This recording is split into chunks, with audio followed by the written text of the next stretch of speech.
So this is a little bit of the climb. This is how we got to the point of Malice at the Palace. So there was a big effect of mental health on the team as a whole.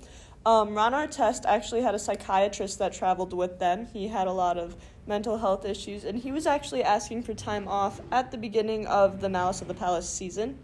And then, unlike Artest, there were other players that were just very gung-ho, could be aggressive when they got into the game, which didn't help when we got to the point of the actual event occurring. In addition, the season before, the Pacers had played the Pistons in the finals for the East Championships, and they had lost on a foul that was caused by Artest. That really stuck with the team. That started the fire before we had even got to the point of the next season. So the Pacers were up against the Pistons, and they were going to redeem their performance. That's what they had been working for the entire season. Artest got kind of nippy with one of the players, and he had learned from his psychiatrist to just calm down and take deep breaths. He was laying on the scorer's table and doing that when a fan actually threw a beer cup and hit him with it, which started the whole predicament. He ended up in the stands, and his teammates ended up helping him. And in addition, there was a lack of police. There were almost no police at the Palace when this happened, so it made it really difficult to get the whole situation under control. Players were criminalized a lot more than the fans were, even if it was the fan, John Green, that threw his drink at Ron Artest to provoke him to become violent.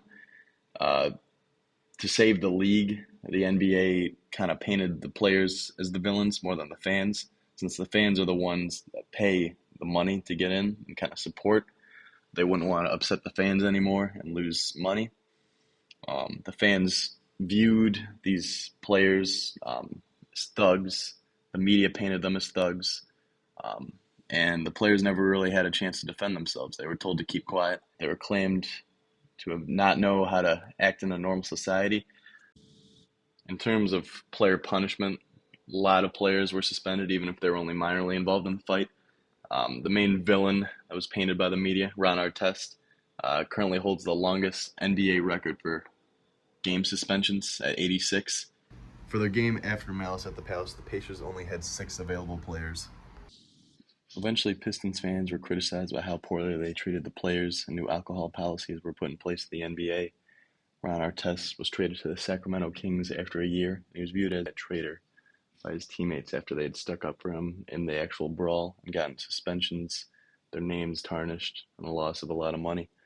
And although Malice at the Palace wasn't directly responsible, the Palace stopped being used by the Pistons in 2017, and the Palace was demolished in 2020. This Sports Illustrated photo right here, the caption specifically aims to make the players seem as the attackers by stating that Ron Artest attacks a fan in the stands. This connotation was used as a type of stereotyping, and it referred to this particular group of athletes. The public perception of black athletes was strongly hindered, and it really influenced existing stereotypes that this was a commonality throughout black culture.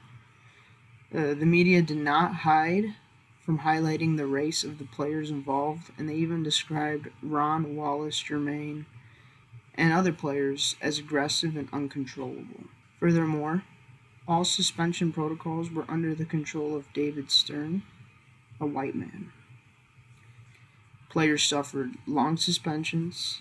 The players took almost all the fault, and the media completely shattered their images and character.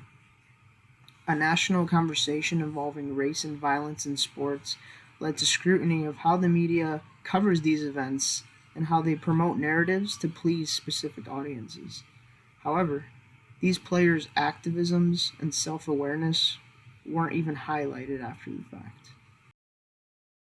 The Malice at the Palace obviously caught significant media attention if we are still talking about it today. One of the bigger media coverages was the racial identity of the players and fans. The players attacking fans were mostly African American, while the fans fighting with the players were mostly white. This started reflecting broader tensions than just a basketball game. The media was portraying the black athletes as aggressive and uncontrollable. This brought back portrayals of players in a racially motivated context.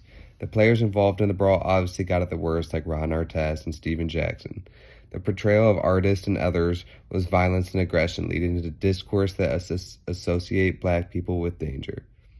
Commentators stated that the repercussions for the players involved in the Malice were more harsh than they would be in other sports, introducing the very commonly stated idea that white players would most likely have received way less scrutiny and backfire for the same actions. Fan interaction after this incident was also a popular topic because questions were raised on if race affects fan behavior and how they treat players. The NBA was founded in 1946 and merged with the NBL in 1949. When the league was first started, it was majority white, showing the segregation in America at this time. The NBA also became almost as one with hip-hop culture. This influenced different styles of fashion and culture that the media was not used to seeing so much of. There was many stereotypes that were from the big-time media companies racially profiling and criticizing this new style.